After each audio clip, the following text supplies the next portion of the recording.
Hello and welcome back to Live from Paris. William Edwards joins me now from the France 24 Business Desk. Hello, William. Hi, Lorna. So we're going to start off here in France because there's been a rare but quite significant agreement between employers and trade unions. Yeah, it's followed 3 months of negotiation between those two groups. And, the idea is to get France's economy going while still maintaining the benefits of French employment, which, of course, are considerable compared to a lot of other countries, not just in Europe, but around the world. So the idea is also to learn from Germany, which has much more flexible working conditions.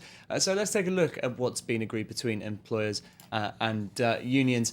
Reduced hours are now going to be allowed, and reduced wages, of course, with that, when companies are facing difficult times. This is going to be limited to just periods of 2 years, and employees can't be fired during that time. So at least there is some stability if they are taking home less money every month. Okay, and presumably the unions got some kind of quid pro quo for that. Yeah, for allowing that to come into place. They're going to get short-term contracts are going to be discouraged by higher taxation because that is seen to be an issue by the unions. That people have to do several short-term contracts in a row, just 2 months perhaps they'll get in one go, and that'll just be repeated again and again and again rather than a proper job. Meanwhile, better access to private health insurance is also going to be an option for all employees across the board. The deal has been held by both unions and the employers. Let's have a listen. The text is ambitious because there's a balance between reforming the labour market to meet our economic challenges and protecting workers' rights, especially for those whose jobs are threatened. We'll be able to reduce the number of hours worked and thereby lower wages over 2 years, for example, while committing ourselves to improving working conditions when the economy is doing better. They'll give us the flexibility that other European countries have. Right, well, we're going to move to Greece now because more bad news, unfortunately, for Athens. They're struggling to raise tax revenues. Yes, the government has voted to raise taxes and also to increase electricity bills, something that is going to further pressure struggling households and businesses. Let's take a look.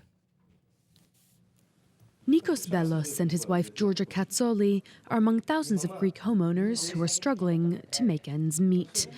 They have been living off of Nikos' monthly unemployment checks, but those have just run out. They owe hundreds of euros in electric bills, even more for their mortgage, and are about to face more taxes on their home.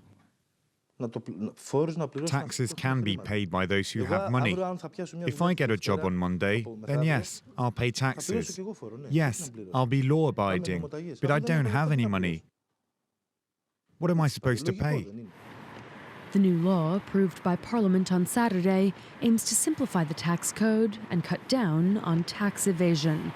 It limits or scraps tax breaks for farmers and the self-employed, raises tax rates on corporations and middle and high-class earners, and imposes emergency taxes on property owners, even unemployed ones like Nikos and Georgia. The problem today is that the government has chosen real estate private property to pay practically for the whole national debt of Greece. And that's a disgrace. The tax reforms, along with massive cuts in public spending, are required for Athens to qualify for the next round of its bailout from the IMF and EU. It's due to receive more than 9 billion euros at the end of this month if the key reforms stay on track. Now, William, how are the markets looking this Monday morning? Well, the Asian market's trading at the moment, and generally things are looking pretty positive on the Asian markets. Actually, the Nikkei market in Japan, of course, is closed for a holiday today. You can see the Shanghai Composite up nearly 3% there, 2.84%. Quite impressive trading there, but partly helped by stimulus measures in Japan. Now, this has had a major effect on the on the yen versus the euro and the dollar. You can see the dollar here. The yen is at its lowest against the currency in 2.5 years.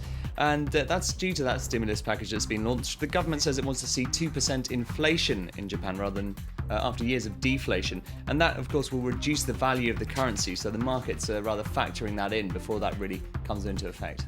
Okay, well, we're going to move over to the US now because shares in US car firms have been doing particularly well recently, and they're going to be getting a further boost thanks to the Detroit Motor Show this week. Yes, they are rather pleased with how things have been going the last year or so. 2012 saw a 13% jump in sales for the US car industry. This is the new Chevrolet Corvette, a bit of a taster of what's on offer at the Detroit Motor Show. Going to be focusing on really the high-end and sports cars with that boost of confidence that's been given to the US car industry. Ford, meanwhile, has announced that it is going to be creating 2,200 jobs this year in the US car industry. Okay. Well, meanwhile, positive news in the European car industry as well. Yeah, now here in France, things have not been going so well in the car industry, but elsewhere in the Eurozone, in Europe, it is not so bad. Jaguar Land Rover have announced that they are going to be creating 800 new jobs in the UK. That's after sales jumped by 80% in China last year. In fact, they've signed a partnership to produce cars in the country. It does rather cancel out an announcement by Honda last week, actually, that they were cutting 800 jobs. So some good news there, at least for the UK car industry, that those may in some ways be replaced. Also, Volkswagen, they are going from strength to strength. New record sales for last year. Overall output in 2012 up 13%, much like the US car industry. But actually in Europe, sales were down 1.2%. It's only VW's globalized outlook that helped it achieve that big jump in sales. Well, we're going to move to Asia next because Burma is starting to open up to the world slowly but surely, and multinationals are getting their foot in the door. Yes, HTC is the latest telecoms company to get going in the country. It's estimated that only 3% of the population have a mobile phone, obviously something you see almost nowhere else in the world, perhaps North Korea, a similar sort of penetration figure there. But HTC is following on from Samsung and Huawei because, partly perhaps because their founder, Peter Chu, was actually brought up there. But one problem is there are no standardized Burmese symbols for typing. So it's been rather difficult. They say they've got the best keyboard you can have in Burmese characters, apparently. Wow, so that's certainly something we'll be seeing develop in the next few years. But so we're going to come back to here in France now because Marseille is celebrating becoming this year's European Capital of Culture. But as that gets underway, there's scepticism about how much of an economic difference the title really makes. To find out whether culture does bring in the cash, we've been taking a look at Lille, which was City of Culture back in 2004. Tourists flock in from every corner of the world to visit Lille, the small Flemish city in northern France. Lots of people come from all over the world. Lots of foreigners, often from Asia, Russia. Today we have a lady from Russia. It was thanks to Lille 2004 that more people have started coming here. 9 million came that year and filled the city with a madness it hasn't seen since. The energy is still there. It's infused the whole town, from the shopkeepers to the young, to the residents and the elderly. Every time there's an event, it's like a fireball in people's hearts. It whets their appetite. All those who love this town. Lille's new international reputation has mostly benefited hotels. All year round there's something happening. We have a city that's really dynamic at a high level of culture, but also at a high economic level. Throughout the year we get people coming for weekends to see the city's cultural side. Events like Lille 3000 keep the spirit alive. It imagines the city 1,000 years in the future, where the party's still going. Well, William Edwards, thank you very much indeed for that look at today's business news. And that's all from us for now. Don't go away. Stuart Norval will be back after the weather.